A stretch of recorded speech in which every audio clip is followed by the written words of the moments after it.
नमस्कार। आप सबका पोट भरे क्लासेस में स्वागत है।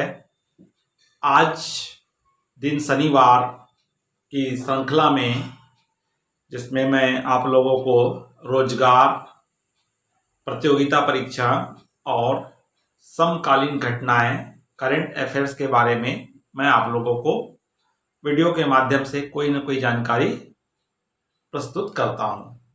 आज का मेरा विषय है नेशनल इनकम, राष्ट्रीय आय।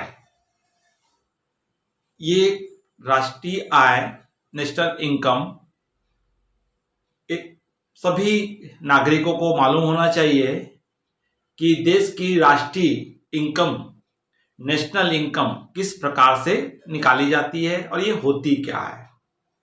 और हमारे स्टूडेंट्स जो क्लास 12th में हैं, चाहे वो सीजी बोर्ड से हो चाहे सीबीएसई बोर्ड से हो, उनके इकोनॉमिक्स में ये एक महत्वपूर्ण चैप्टर्स है और इसमें से 10 से 12 नंबर के प्रश्न भी पूछे जाते हैं।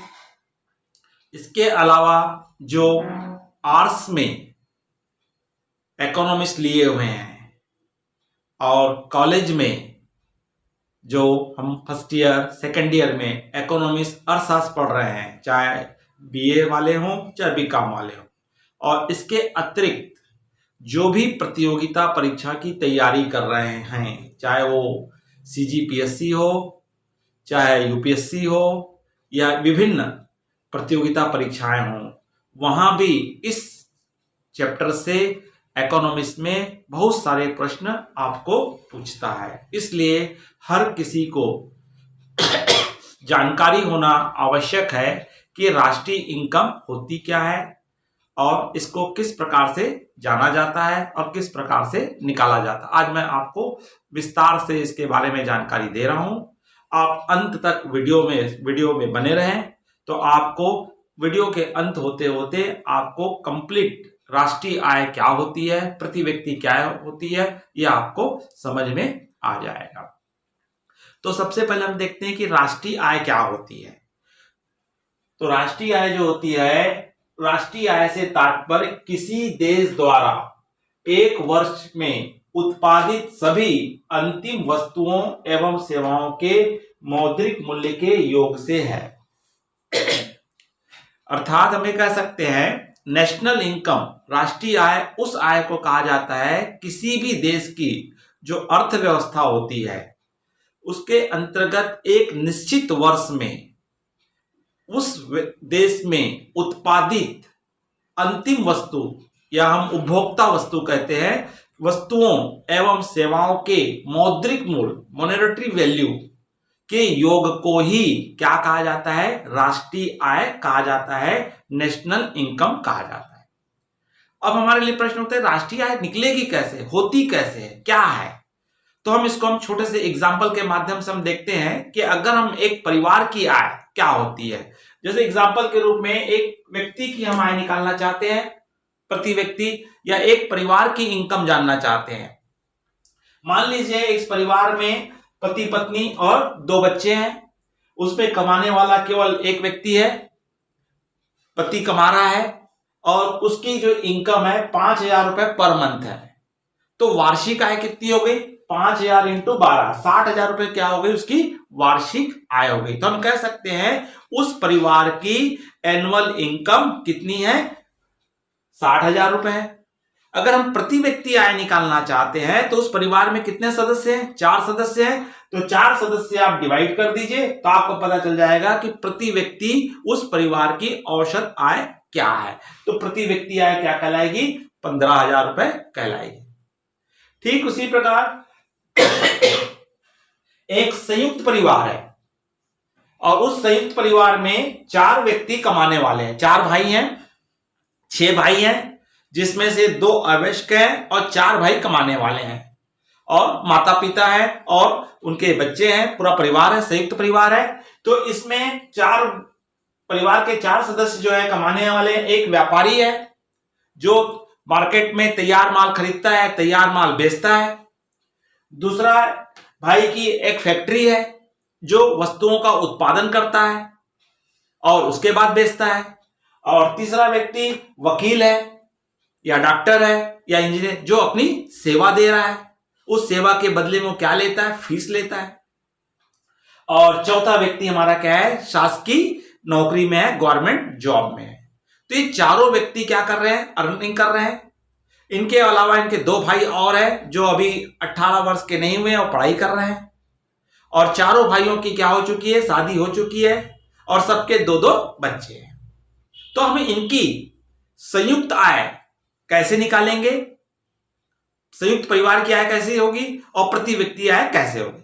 तो यहां पर हम देखते हैं कि व्यापारी ने भी 50,000 रुपए वार्षिक कमाया है, कंपनी भी जो कंपनी में चला रहा है उसने भी अपने 50,000 कमाया है, जो वकील की इनकम भी वार्षिक आय कितनी थी, 50,000 थी, और शासकीय कर्मचारी है उसकी भी इनकम कितनी थी, 50 थी। हमने एक अनुमान राशि एग्जाम्पल के रूप में लिए हैं। तो कुल मिलाकर के इसकी 2 लाख रुपए इस परिवार की इनकम हो रही है। कितनी हो रही है, 2 लाख रुपए, 50 चारों लोगों की। लेकिन सदस्य कितने हैं, उनके घर में कुल सदस्य हैं, उनके माता पिता हैं, 4 भाई हैं जो कमाने वाले हैं, उनकी पत्नियां हैं, और सबके दो दो बच्चे हैं, और 2 उनके अवयस्क भाई हैं जो अभी अध्ययन का कार्य कर रहे हैं। तो कुल मिलाकर के हम देखें तो उनके परिवार में 20 सदस्य हो रहे हैं। तो इस तरह से जो उनकी संयुक्त परिवार की जो आय 2 लाख रुपए थी, उसको हम 20 सदस्यों से भाग दे दे तो हमको प्रति व्यक्ति आय क्या मिल जाएगी, 10,000 रुपए। तो ये हमने एक परिवार की इनकम देखे।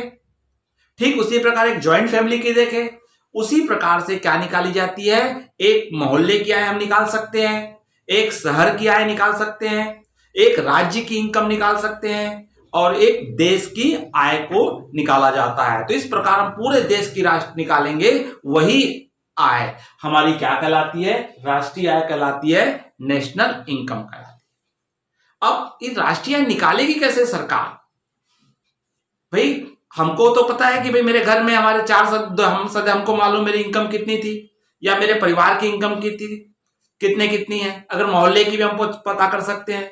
लेकिन इतने बड़े राज्य की और इतने बड़े देश की प्रति व्यक्ति आय हम कैसे जानेंगे। तो इसके लिए शासन के पास, गवर्नमेंट के पास बहुत सारे स्रोत हैं, उनके माध्यम से पता लगा लेती है। जैसे मान लीजिए एग्जाम्पल के रूप में व्यापारी वर्ग है, तो व्यापारी वर्ग क्या देते हैं, जीएसटी देते हैं, सेल टैक्स देते हैं। तो इनके द्वारा टोटल कितना सेल किया जा रहा है उसके द्वारा पता चल जाता है कि उनकी इनकम कितनी होगी। हमारे कंपनी है जो प्रोडक्शन का काम करती है, जैसी काम प्रोडक्शन कंप्लीट होता है उसका वैल्यूएशन किया जाता है, जैसी वो फैक्ट्री से माल बाहर निकलता है तो उस पर एक्साइज ड्यूटी लगती है, उत्पादन शुल्क लगता है, तो उससे गवर्नमेंट को पता चल जाता है कि कितने रुपए का माल उत्पादित किया गया है। ठीक उसी प्रकार वकील, डॉक्टर्स आदि हैं जो अपनी फीस सेवा देते हैं, सेवा के बदले में क्या लेते हैं, फीस लेते हैं। तो उनके द्वारा उनको भी सर्विस टैक्स देना होता है, इनकम टैक्स देना होता है। तो वहां से हमको पता चल जाता है, जब अपना क्या भरते हैं, कर निर्धारण वर्ष में टैक्स के लिए अपना प्रावधान करते हैं, तो वहां से जानकारी मिल जाती है। और अगर मान लीजिए क्या है, गवर्नमेंट सर्विस है, तो शासन कितना पेमेंट दे रही है अपने गवर्नमेंट वर्कर को, उनके माध्यम से आपको मिल जाए। तो विभिन्न स्रोतों से शासन क्या करती है, जानकारी कलेक्ट करती है, और जानकारी कलेक्ट करके वो क्या निकालती है, नेशनल इनकम निकालती है। तो यहां पर हम किस तरह से नेशनल इनकम कैलकुलेट करेंगे, इकोनॉमिक्स की दृष्टि से, अर्थव्यवस्था की दृष्टि से, अर्थशास्त्र की दृष्टि से। तो यहां पे हमको इसको जानने के पहले हमको जानना जरूरी है कि यहाँ पे 2 हमारी महत्वपूर्ण कास्ट होती है। एक होती है फैक्टर कास्ट, जिसको साधन लागत कहा जाता है, और एक होता है मार्केटिंग प्राइस, जिसको बाजार मूल्य कहा जाता है। ये 2 मूल्य के बारे में हमको जानकारी होना आवश्यक है, तभी हम समझ पाएंगे कि नेशनल इनकम क्या है। तो सबसे पहले हम देखते हैं कि फैक्टर कास्ट क्या होती है। तो हम ये कह सकते हैं किसी भी वस्तु के उत्पादन करने में टोटल उसको कास्ट निकलती है, जो उसको मूल लागत हम कहते हैं। किसी भी वस्तुओं के उत्पादन की कुल लागत या मूल लागत को ही फैक्टर कास्ट कहा जाता है। क्या है, किसी भी वस्तु के या सेवा के उत्पादन करने में हमको जो उसकी मूल लागत लगती है, प्राइम कास्ट लगती है, उस प्राइम कास्ट को ही यहां पे क्या कहा गया है, फैक्टर कास्ट कहा जाता है। अब ये कैसे निकलेगा, मैं इसको एक एग्जांपल देके बताता हूं। तो अब सबसे पहले हम किसी वस्तु का उत्पादन करते हैं, जैसे हम पेन का उत्पादन कर सकते हैं, पंखे का उत्पादन कर सकते हैं, मोबाइल का उत्पादन कर सकते हैं, गैस सिलेंडर का उत्पादन कर सकते हैं। ऐसे बहुत सारी वस्तुएं हैं जिसका हम क्या करते हैं, उत्पादन करते हैं, वस्तु का निर्माण करते हैं। तो अब हमको उस वस्तु के निर्माण करने में, उस वस्तु के बनाने में हमको क्या क्या आवश्यकता पड़ती है। तो इसमें हमको सबसे पहले आवश्यकता पड़ती है, किसी भी वस्तु के उत्पादन करने में हमको भूमि की जरूरत पड़ती है, लैंड की जरूरत पड़ती है। सबसे पहले हमको क्या करना पड़ेगा, एक फैक्ट्री करना पड़ेगा, एक रूम लेना पड़ेगा, एक अपना कारखाना लेना पड़ेगा, कारखाना वहीं पर हमारा उत्पादन होगा। तो जिसमें हमको किसकी आवश्यकता पड़ती है, भूमि की आवश्यकता पड़ती है। प्लस हमको इसमें जरूरत पड़ती है, आपको भूमि के अलावा हमको जरूरत पड़ेगी श्रम की, क्योंकि हम तो खुद काम नहीं करेंगे, किनके माध्यम से काम कराएंगे, लेबर के माध्यम से कराएंगे। तो हमको क्या लगेगा, श्रम कास्ट लगेगी, श्रमिकों की मजदूरी लगेगी। उसके अतिरिक्त हमको उत्पादन करने के लिए हमको कई सारी मशीनों का उपयोग करना पड़ता है, जिसके लिए हमको किसकी आवश्यकता पड़ती है, पूंजी की आवश्यकता पड़ती है, कैपिटल की आवश्यकता पड़ती है, जिसका हम उपयोग करेंगे। तो हमको तीसरी चीज क्या जरूरत पड़ी, हमको पूंजी की आवश्यकता पड़ी, जिसको हम कैपिटल कहते हैं। अब जो यहाँ पे जो एक कार्य कर रहा है, जो उत्पादन कर रहा है, उसको हम क्या कहते हैं, उद्यमी कहते हैं, है ना, एंटरप्रेन्योर कहा जाता है। तो जो उद्यमी जो है, जो काम कर, जो अपना पैसा लगा रहा है, धन लगा रहा है, मेहनत कर रहा है, समय दे रहा है, तो वो क्या लेगा आपसे, लाभ लेगा, प्रॉफिट लेगा। तो उद्यमी का लाभ, एंटरप्रेन्योर का। तो ये तीनों कास्ट मिलकर के ही क्या बनती है, फैक्टर कास्ट बनती है। तो जैसे एग्जांपल के रूप में हम आपको बताना चाहता हूं कि जैसे मान लो एक सिलेंडर बनाने वाली कंपनी है, कौन बनाती है ना, हमारी भारत गैस कंपनी है, आपके एचपी है ना। तो जितनी भी हमारी कंपनियां हैं, अगर मान लो हम कंपनी लेते हैं, भारत गैस का हम एग्जांपल लेते हैं, तो भारत गैस अगर वो हमारा क्या बना रही है, सिलेंडर्स बना रही है, गैस का उत्पादन करती है, तो किस प्रकार से होगा। तो सर्वप्रथम उसको क्या लेना पड़ेगा, उसको भूमि की जरूरत पड़ी। और मान लीजिए एक सिलेंडर बनाने में या सिलेंडर कास्ट में जो करोड़ों में आता है, हम एक एग्जांपल लेते हैं कि मान लीजिए भूमि में हमको 200 रुपए खर्च करना पड़ा, उसमें हमको लेबर कास्ट लगा, श्रमिकों को जो मजदूरी भुगतान की गई, वहां वर्कर जो काम कर रहे हैं वो कितनी थी, 200 थी। वहां पे हमको क्या लगी, मशीनें लगी हुई हैं, सिलेंडर के जो हमारे पैकेज करने सिलेंडर की कास्ट है। तो सब मिलाकर के हमारा कितना आ रहा है, पूंजी लगी है 200 रुपए लगी है। और उद्यमी भी क्या लेना चाह रहा है, अपना 200 रुपए का लाभ ले रहा है। तो कुल मिलाकर के आप देखेंगे तो इसकी कास्ट कितनी आई है, 800 रुपए। तो ये जो 800 रुपए कास्ट आई है, इस कास्ट को ही हम क्या कहते हैं, यहां पे फैक्टर कास्ट कहा जाता है। अब इस फैक्टर कास्ट में शासन के द्वारा, गवर्नमेंट के द्वारा क्या लिया जाएगा, टैक्स लिया जाएगा, जिसको हम कहते हैं इनडायरेक्ट टैक्स। पहले हमारा क्या लगता था, सेल टैक्स था, कमर्शियल टैक्स था, वेट था, है ना, एक्साइज ड्यूटी थी। अब उसके अलावा हमारा क्या हो गया, इन सबको हटा करके गवर्नमेंट ने अब क्या कर दिया, इसमें क्या लगा रही है, जीएसटी लगा रही है। तो कई प्रोडक्ट में जीएसटी है, कई में नहीं है।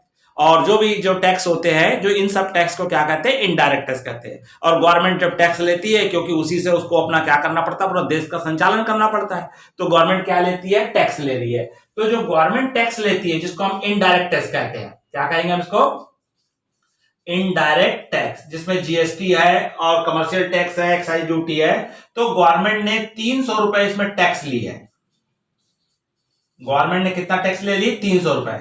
तो ये 1100 रुपए इसकी कास्ट हो गई। और ये 1100 रुपए कास्ट को ही मार्केट प्राइस कहा जाता है, बाजार मूल्य कहा जाता है।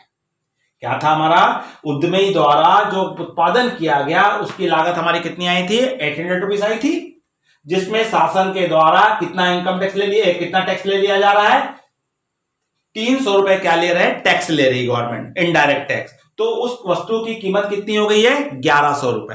तो ये 1100 रुपए को हम क्या कहते हैं, मार्केट प्राइस कहते हैं। कभी कभी क्या होता है, कई सारे प्रोडक्ट में, कई सारे वस्तु के निर्माण में शासन के द्वारा गवर्नमेंट सब्सिडीज दी जाती है, सरकारी सहायता दी जाती है।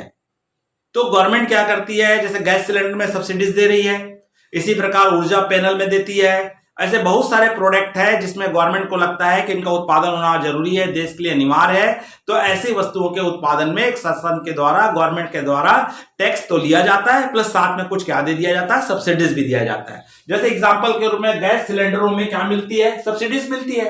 अगर आप बिना सब्सिडीज वाले हैं तो आपको सब्सिडीज नहीं प्राप्त है, तो आपके लिए सिलेंडर की वैल्यू कितनी है, 1100 रुपए। अगर आप आन में लेते हो तो आपको सिलेंडर कितना मिलेगा, 1100 मिलेगा। लेकिन आप सब्सिडीज मिल रही है आपको, तो आपके खाते में गवर्नमेंट क्या की है, 300 रुपए टैक्स ली है और 250 रुपए आपको सब्सिडीज दे दी। 250 रुपए आपके खाते में क्या हो गया है, जमा हो गया। तो आपको कितनी सब्सिडीज मिल गई, 250। तो इसमें से सब्सिडीज को घटा देंगे, सब्सिडी को, सरकारी सहायता जो मिली है उसको घटा देंगे। कितनी सहायता मिली है, 250 रुपए, तो 250 रुपए घटा दीजिए, तो आपका कितना आ जाएगा, 10। तो आपके लिए कितने में पड़ी है, तो मार्केट प्राइस क्या कहलाएगा आपका, 850 रुपए। तो इस प्रकार से क्या करती है गवर्नमेंट, फैक्टर कॉस्ट क्या होता है, मालिक उत्पादक के द्वारा किसी वस्तु के उत्पादन में लगने वाली मूल लागत को ही क्या कहते हैं, फैक्टर कॉस्ट कहते हैं, साधन लागत कहते हैं। जिसमें हमारा क्या शामिल होता है, भूमि, आय, भूमि, श्रम, पूंजी और उद्यमी का लाभ। इनका टोटल हमारा हुआ था 800 रुपए हुआ था। 800 रुपए में 300 रुपए गवर्नमेंट ने क्या ले ली, टैक्स ले ली, इनडायरेक्ट टैक्स ले ली। तो हमारी वस्तु की कीमत क्या हो गई थी, 1100 रुपए। ये मार्केट प्राइस थी। अगर इसमें हमको सब्सिडीज गवर्नमेंट की तरफ से नहीं मिला होता तो ये हमारा क्या कहलाता, मार्केट प्राइस कहलाता। लेकिन गवर्नमेंट ने हमको क्या दी है, कुछ सब्सिडीज दे दी है, तो उस सब्सिडीज की मूल्य को क्या कर देंगे, माइनस कर देंगे। तो माइनस करने के बाद जो वैल्यू आता है वही वैल्यू आपका क्या कहलाएगा, मार्केट प्राइस कहलाएगा, बाजार मूल्य कहलाएगा। तो आपको समझ में आ गया होगा फैक्टर कॉस्ट क्या है और मार्केट प्राइस क्या है। हम अब आते हैं कि अब हमको देखना है कि अब हमको निकालना तो क्या है, नेशनल इनकम निकालना है। हमको क्या निकालना है, राष्ट्रीय आय निकालना है। तो राष्ट्रीय आय निकालने के लिए हमको हमारा जो महत्वपूर्ण पॉइंट है वो आपका है, क्या चीज है, आपका जीडीपी। क्योंकि आपका जीडीपी, इसके पहले भी मेरा एक वीडियो आ चुका है जिसमें मैंने विस्तार से उस जीडीपी के बारे में आपको बहुत डिटेल के साथ, बहुत गहराई के साथ आपको मैंने उस वीडियो में बताया हूं। अगर आप इस वीडियो को देखने के पहले अगर आप एक बार उस वीडियो को देखेंगे और आपको अच्छे से समझ में आएगा। फिर भी मैं भी यहां और एक बार मैं आप लोगों को जीडीपी क्या है आपको बताने का प्रयास करता हूं।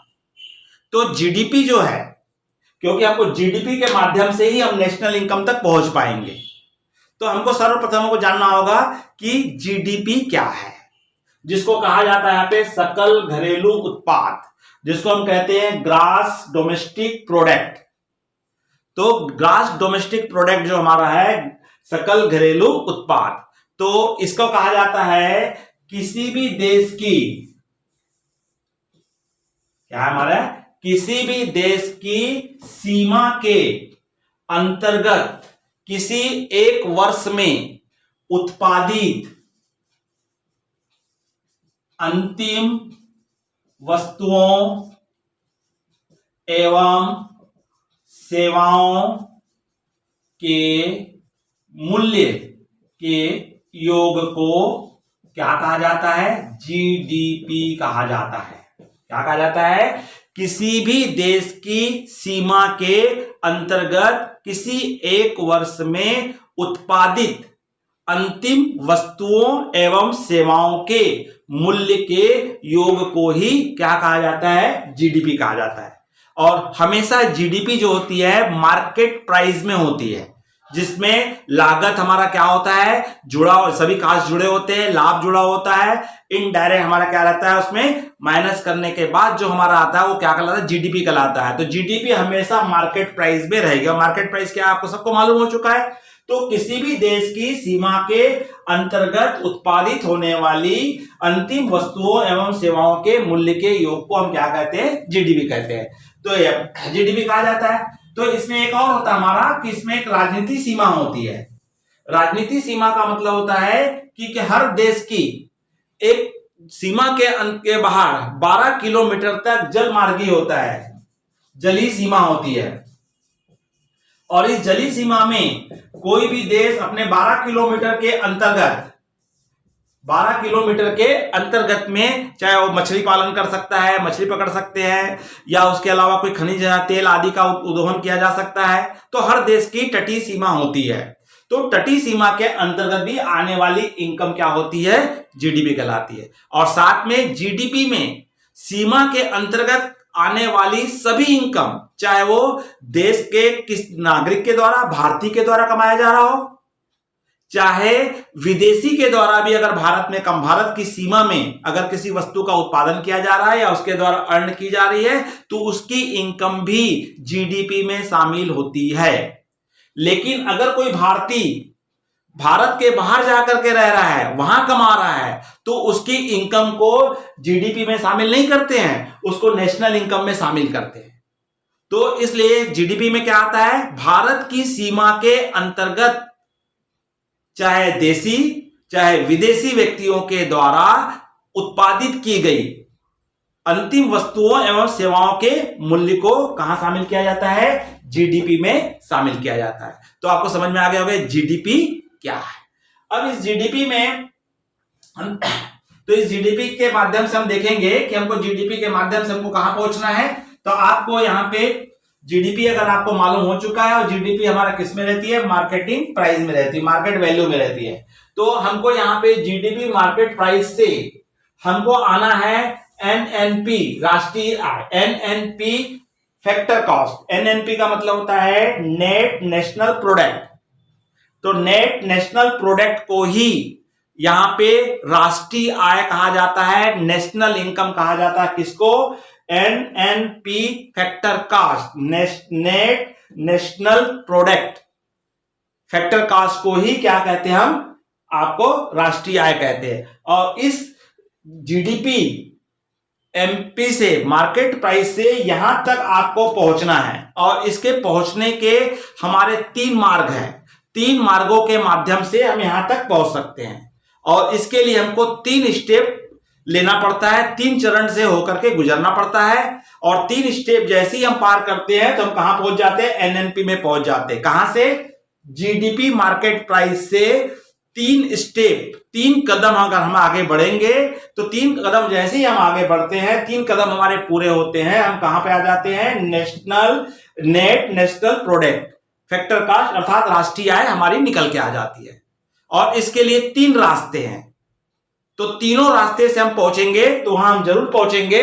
तो किस प्रकार पहुंचा जाएगा, क्या हमारे स्टेप है, हम इस पे डिस्कस करते हैं। पहला हम देखते हैं, सबसे पहले हम पहले रास्ते से आते हैं, मार्ग नंबर 1 से आएंगे हम। तो हमको जीडीपी मार्केट प्राइस हमको सरकार देश की पूरी मालूम है। तो इसमें हमको पहला स्टेप होता है इसका, जो हमारा होता है, जिसको माइनस करेंगे, उसको यहां कहा जाता है डेप्रीशिएशन, मूल्यह्रास। क्या कहा जाता है, मूल्यह्रास। हमारे व्यापार में बहुत सारी हम क्या करते हैं, प्रोडक्शन करते हैं, उत्पादन करते हैं, या हमारे व्यापार में कई प्रकार की स्थायी संपत्तियों का हम उपयोग करते हैं, जिसमें है मशीनें हैं, कल पुर्जे हैं, भवन है, फर्नीचर्स है, मोटर गाड़ियां हैं, व्हीकल्स हैं। तो इन सब संपत्तियों का लगातार कंटिन्यूस आप इसका उपयोग करोगे, तो उसके उपयोग में धीरे धीरे धीरे वैल्यू में क्या आने लगती है, कमी आने लगती है। अगर आपने मशीन आज से 5 साल पहले खरीदे थे 1 लाख में, आज 5 साल के बाद उस मशीन को हम बेचने जाएंगे, तो उस मशीन का मूल्य मात्र क्या बता रहा है, 60,000 रुपए बता रहा है। कितने में बिक रही है, 60,000 में बिक रही है। खरीदे कितने में थे, 1 लाख में। तो आपकी मशीन की कास्ट कितनी थी, 1 लाख थी, और आज के डेट में वो मशीन कितने में बिक रही है, मात्र 60,000 में। तो इसका मूल्य क्या हो गया, 40,000 रुपए कम हो गया है। इस 40,000 को ही हम क्या कहते हैं, डेप्रीशिएशन कहते हैं। जैसे एग्जांपल के रूप में आपने मोबाइल खरीदे थे, 10,000 का मोबाइल खरीदे आज से 2 साल पहले, आज उस मोबाइल को हम बेचने जा रहे हैं, तो उस मोबाइल को खरीदने वाला कितने में लेने के तैयार है, मात्र 6,000 में लेने के लिए तैयार है। तो 10,000 का मोबाइल था आज से 3 साल पहले, 2 साल पहले हमने बनाए थे, आज उसकी वैल्यू कितनी हो गई है, 6,000 हो गई है। तो कितने मूल्य में कमी हो गई है, 4,000 रुपए कमी हो गई है। तो उस 4,000 को ही यहां पे क्या कहा जाता है, डेप्रिसिएशन कहा जाता है, मूल्यह्रास कहा जाता है, घटौती कहा जाता है, घिसावट कहा जाता है। तो यहां पर जीडीपी मार्केट प्राइस में पहले स्टेप में जितने भी उस कंपनी में सरकार को डेप्रिसिएशन के रूप में लगा है इंडिया में, उस डेप्रिसिएशन को क्या कर दिया जाएगा, यहां पे माइनस कर दिया जाएगा पहले चरण में। तो जैसे ही आप पहले चरण में जीडीपी मार्केट प्राइस में से डेप्रिसिएशन को माइनस करते हो तो आपका निकल के आ जाता है एनडीपी। इसका तात्पर्य क्या है, नेट डोमेस्टिक प्रोडक्ट। क्या है इसका, हमारा है एनडीपी, नेट डोमेस्टिक प्रोडक्ट, शुद्ध। अब यहां पे एक चीज समझ लीजिए, एक शब्द का उपयोग होता है, ग्रास का उपयोग हुआ था, ग्रास मतलब सकल, और इकोनॉमिक्स में, अर्थशास्त्र में सकल किसे कहा जाता है, टोटल को, कुल को क्या कहते हैं, हम सकल कहते हैं। और शुद्ध क्या होता है, जिसमें से खर्चे आदि घटाने के बाद जो हमारे पास बच जाता है उसको क्या कहा जाता है, नेट कहा जाता है, शुद्ध कहा जाता है, विशुद्ध कहा जाता है। तो हमारा यहां पे क्या है, नेट हो गया। तो नेट का मतलब क्या हो गया, शुद्ध, मतलब हमारे जो खर्चे थे, हमने डेप्रिसिएशन हो चुका था, हमने उसको माइनस कर दिए, तो माइनस करने के बाद हमारा क्या आएगा, नेट डोमेस्टिक प्रोडक्ट। क्या आ जाएगा, इसको हम क्या कहेंगे, net domestic product, market price. ठीक, तो हमारा पहला स्टेप हमने पार कर लिए, पहला स्टेप हमको समझ में आ गया। सबसे पहले हमको क्या करना है, जितनी भी संपत्तियां हैं उनमें जो भी डेप्रिसिएशन हुआ, जो भी वैल्यू कम हुई है, उसको अपन क्या कर देंगे, माइनस कर देंगे। अब जैसे ही हमने डेप्रिसिएशन माइनस कर दिया, हमारा पहला स्टेप, हमने पहला चरण चल लिए। हमको अब दूसरे स्टेप में आना है, तो हमारा दूसरा स्टेप यहां पे होता है आपका NFIA। क्या है ये, NFIA। N का मतलब होता है यहां पे नेट, F का मतलब होता है फैक्टर इनकम, और A का मतलब होता है अवॉर्ड। अवॉर्ड का मतलब होता है विदेश, बाहर, दूर। तो इसका तात्पर्य है नेट फैक्टर इनकम अवॉर्ड। तो हमारा इसका तात्पर्य होता है विदेशों से प्राप्त विशुद्ध साधन लागत। इसका हिंदी में हम क्या कहेंगे, विदेशों से अर्जित शुद्ध साधन लागत, फैक्टर कास्ट। तो ये क्या है, तो होता क्या है, हमारे भारत में, और भारत हमारे भारतीय हैं, तो हम भारत में हमारा यहाँ पे जो हमारी इनकम हो रही है, हमारे जो है भारतीय, हमारे जो इंडियन है, जिसको हम क्या कहते हैं, भारतीय मूल का व्यक्ति कहा कहते हैं, जो हम सब भारतीय हैं, हमारे पास आधार कार्ड है, हम सब, हम अपने आप को राष्ट्रवादी मानते हैं हमको, तो हम प्रूफ देते हैं कि मैं इंडियन हूं। हमारे माता पिता, हम कहाँ जन्म लिए, भारत में ही जन्म लिए, तो हम या हमारे माता पिता या हमारे दादा दादी, नाना नानी अगर भारत में जन्म लिए हैं तो वो सब व्यक्ति क्या कहलाते हैं, भारतीय मूल के व्यक्ति कहलाते हैं, इंडियन कहलाते हैं। चाहे वो भारतीय भारत में रह रहे हो या भारत के बाहर रह रहे हो। तो भारत में रहने वाले व्यक्ति तो हैं ही, इसके साथ ही वो तो कमा ही रहे हैं। इसके अलावा भारत के बाहर जो विदेशों में रह रहे हैं, चाहे हमारे घर के व्यक्ति हो, पड़ोस के व्यक्ति हो, देश के व्यक्ति हो, कहाँ गए हुए हैं, अरब कंट्री गए हैं कमाने के लिए, या अमेरिका गए हुए हैं, जापान गए हुए हैं, श्रीलंका गए हुए हैं, बहुत से देशों में हमारे बहुत से नागरिक कहाँ गए हैं, विदेशों में गए हैं। जो विदेशों में गए हुए हैं, तो विदेशों में वो क्या कर रहे हैं, धन अर्न कर रहे हैं, धन कमा रहे हो, तो वो धन कमा करके वो कहां भेजते हैं, अपने परिवार में भारत में भेज रहे हैं। तो हम कह सकते हैं भारतीयों के द्वारा जो भारत के बाहर धन अर्जित कर रहे हैं, उस धन अर्जन को ही यहां पे हम क्या ले लेंगे, इनकम लेंगे। मान लीजिए हमारे भारत से बाहर जो विदेश गए हैं, उन्होंने इस साल 1 लाख रुपए कमाए। कितना लाख रुपए कमाए, 1 लाख रुपए उन्होंने, एक एग्जांपल है, करोड़ों रुपए कमा रहे हैं, तो 1 लाख रुपए उन्होंने कमाए हैं। अब ठीक उसी प्रकार कुछ विदेशी व्यक्ति हमारे कहां पे हैं, भारत में हैं। जैसे नेपाल से आए हुए व्यक्ति हैं, जो ठंड के समय में वो क्या बेचते हैं, उन लोग स्वेटर आदि बेचते हैं, जो नेपाली। तो ये नेपाल आए से कहां है, भारत में आए हैं, भारत में कमाएंगे और कमा के कहां लेके चले जाएंगे, वो नेपाल लेके चले जाएंगे। उसी प्रकार हमारे पास श्रीलंका से आए हुए व्यक्ति हैं, बांग्लादेश से आए हुए व्यक्ति हैं, पाकिस्तान से आए हुए व्यक्ति हैं, अमेरिका से आए व्यक्ति। तो विदेशों से जो भारत में आए हैं और भारत में अर्न कर रहे हैं, और वो अर्न करने के बाद क्या करते हैं, यहां की कमाई हुई आय को क्या करते हैं, वो लेकर के अपने देश चले जाते हैं। तो ज्यादातर हमारे देश के नागरिक बहुत ज्यादा बाहर हैं, लेकिन भारत में बहुत कम है। तो मान लीजिए जो विदेशों के द्वारा, विदेश के जो नागरिक हैं उनके द्वारा कमाया गया आय मात्र कितना है, 30,000 रुपए। उन्होंने कितना कमाया, 1 लाख था हमारा, उन्होंने 30,000 कमाया। तो अभी हमारे देश के हमारे कौन थे, भारतीय थे जो विदेश से कमाए हैं, जो विदेश से अर्न कर रहे थे, और 30,000 जो कौन थे, विदेशी कमाए, विदेशी। तो बचा कितना, 70,000। तो ये 70,000 रुपए ही आपका क्या कहलाता है, NFAIA कहलाता है। क्या कहलाता है, 70,000 को हम क्या कहते हैं, नेशनल फैक्टर इनकम अवार्ड्स का अवार्ड। हम इसको हम कह सकते हैं विदेशों से प्राप्त शुद्ध साधन आय, अर्थात इसमें भारतीयों द्वारा विदेशों में कमाई गई आय में से विदेशियों के द्वारा भारत में कमाई गई आय को माइनस कर देंगे, तो जो अंतर की राशि आएगी उसी को हम क्या कहते हैं, यहाँ पे NFIA कहा जाता है। तो यहाँ पे NFAI को यहाँ पे हम सेकंड स्टेप जब लेंगे तो सेकंड स्टेप में हम क्या कर देंगे, इसको माइनस कर देंगे। तो सेकंड स्टेप हमारा क्या था, आपने देखा यहाँ पे दूसरा चरण हम जैसे ही चलेंगे तो दूसरा चरण में हमारा आता है स्टेप 2 में NFAIA को क्या कर देंगे, प्लस कर देंगे। क्या कर देंगे, यहाँ पे इसको प्लस करेंगे, डेप्रिसिएशन को क्या करेंगे, माइनस करेंगे। तो हमारा निकला था NDP मतलब क्या आया था, नेट डोमेस्टिक प्रोडक्ट, जिसमें आप NFIA को क्या कर दीजिएगा, प्लस कर दीजिएगा। तो आपका निकल के आ जाएगा NNP, अर्थात नेट नेशनल प्रोडक्ट। क्या आ जाएगा आपका, नेट नेशनल, क्योंकि यहां तक विदेशियों की आय भी शामिल थी। अब हम विदेशियों की आय को हमने क्या निकाल दिए, बाहर कर दिए।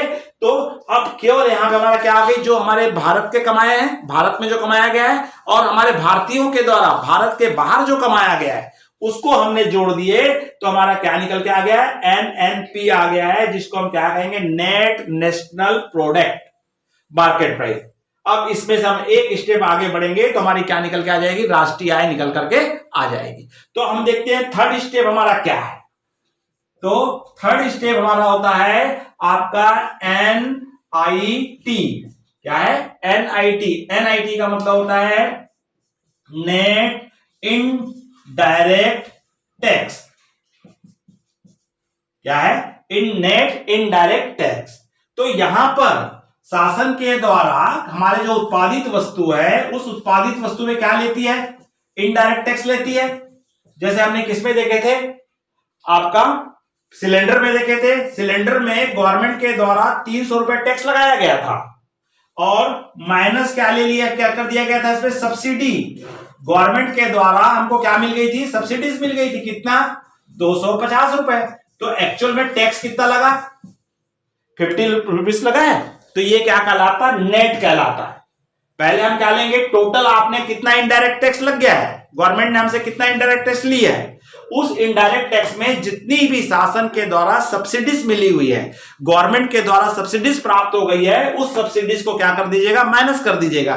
तो आपका आ जाएगा नेट इनडायरेक्ट टैक्स आ जाएगा, शुद्ध अप्रत्यक्ष कर आ जाएगा।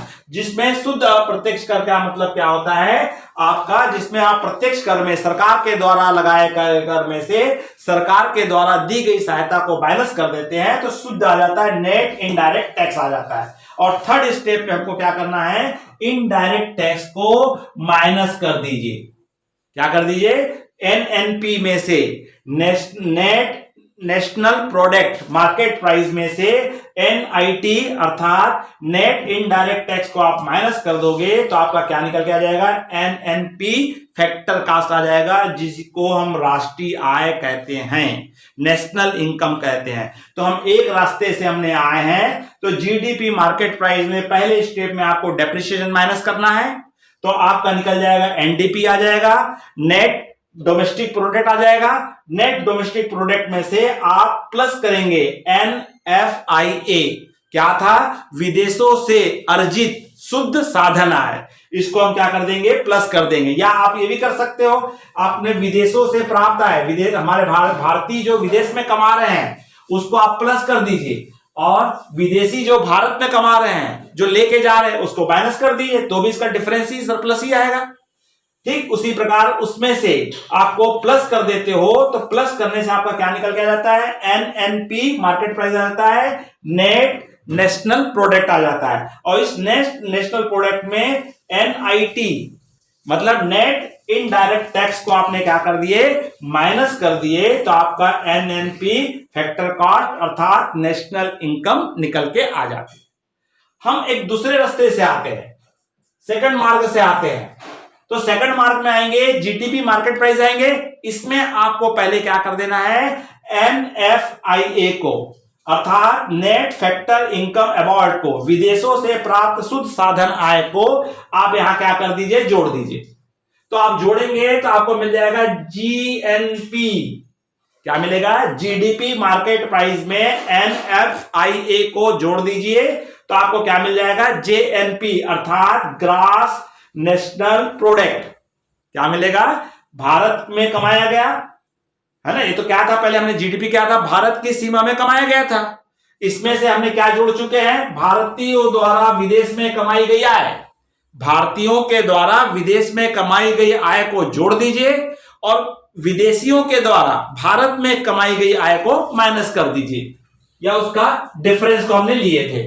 तो वो क्या कहलाया था, नेट कहलाया था, नेट एफआईए कहलाया था। तो नेट आईएफए को घटा दोगे तो आपका आ जाएगा जीएनपी मार्केट प्राइस। जीएनपी का मतलब होता है ग्रॉस नेशनल प्रोडक्ट। तो ये टोटल भारत के द्वारा घर में हमारा नेशनल लेवल पे कुल जो प्रोडक्ट बनाए गए थे उसकी कास्ट आ गई। अब इनमें से आप क्या माइनस कर देंगे सेकंड स्टेप में, ये पहला स्टेप था, यहां सेकंड स्टेप में यहां पे हम डेप्रिसिएशन को, जो हमारे संपत्तियों में हरासमेंट हुआ था, जो भारतीय कंपनियों के, इसमें केवल वही घटेगा जो भारतीय संपत्तियों में हरासमेंट हुआ था, उस हरासमेंट को आप माइनस कर दीजिए तो आपका निकल के आ जाएगा एनएनपी। तो क्या हो गया, net national product market price, क्या निकला है, net national product market price आ गया एनएनपी। अब इसमें से आप क्या घटा दीजिए, जो गवर्नमेंट को इनकम टैक्स पेड किया गया है, तो जो गवर्नमेंट को इनडायरेक्ट टैक्स पे कर रहे हैं उसको अपन क्या करेंगे, माइनस करते हैं। और जो सब्सिडीज मिली है आप उसको क्या कर दीजिए, प्लस कर दीजिए, या आप इसके टोटल को आप क्या कर दीजिए, इसका डिफरेंस ही हमारा नेट कहलाता है। तो जिसमें मैंने यहां भी आपको बताया हूं, एनआईटी को आप क्या कर दीजिए, माइनस कर दीजिए, तो भी आपको एनएनपी फैक्टर कास्ट मिल जाएगा।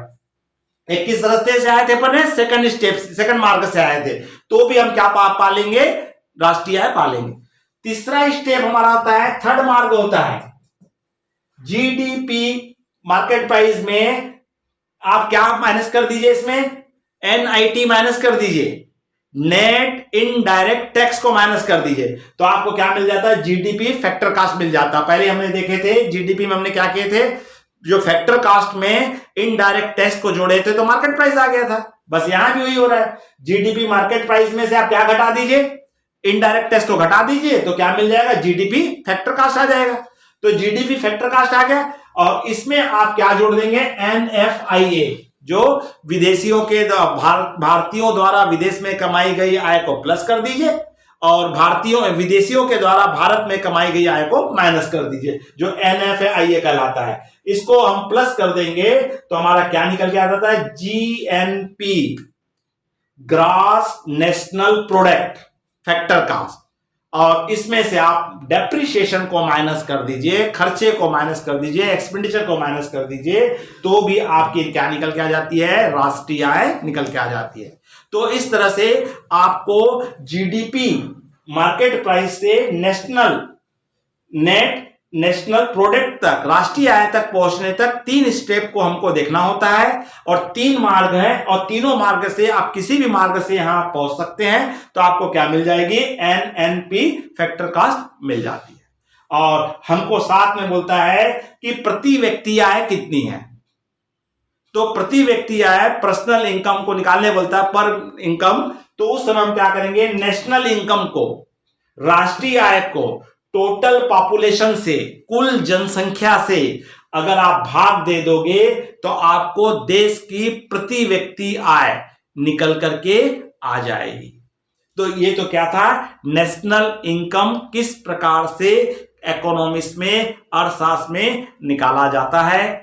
इसी से लेकर के कुछ हमारे फार्मूले बने हैं। अगर हमको बोलता है जीडीपी फैक्टर कास्ट निकालने बोलता है तो कैसे निकलता है, नेट फैक्टर कास्ट में डेप्रिसिएशन ऐड कर दो तो जीडीपी फैक्टर कास्ट आ जाता है। अगर हमको बोलता है जीडीपी फैक्टर कास्ट निकालना है, जीडीपी दिया हुआ है तो जीडीपी मार्केट प्राइस में से इनडायरेक्ट टैक्स को माइनस कर दो और गवर्नमेंट सब्सिडीज को जोड़ दो तो जीडीपी क्या आ जाएगा, फैक्टर कास्ट आ जाता है। जीएनपी निकालना है तो जीडीपी में क्या जोड़ दो, एनएफआईए जोड़ दो तो आपका क्या निकल जाएगा, जीडीपी जीएनपी निकल जाएगा। एनडीपी निकालना है तो जीडीपी में से डेप्रिसिएशन माइनस कर दो और एनएनपी निकालना है तो जीएनपी में से डेप्रिसिएशन माइनस कर दो। इसी से क्या होता है, एक दूसरे को घटा करके जोड़ करके कई आइटम हमारे क्या होते हैं, निकलते हैं, जो फार्मूला के रूप में आते हैं। और आपको जो न्यूमेरिकल प्रॉब्लम दिया हुआ है इसी बेस पे आपको न्यूमेरिकल प्रॉब्लम दिए हुए हैं इस चैप्टर्स में। इसके बाद हमारा आता है कि राष्ट्रीय आय की गणना सरकार किस प्रकार से करती है। तो इसकी 3 विधियां हैं।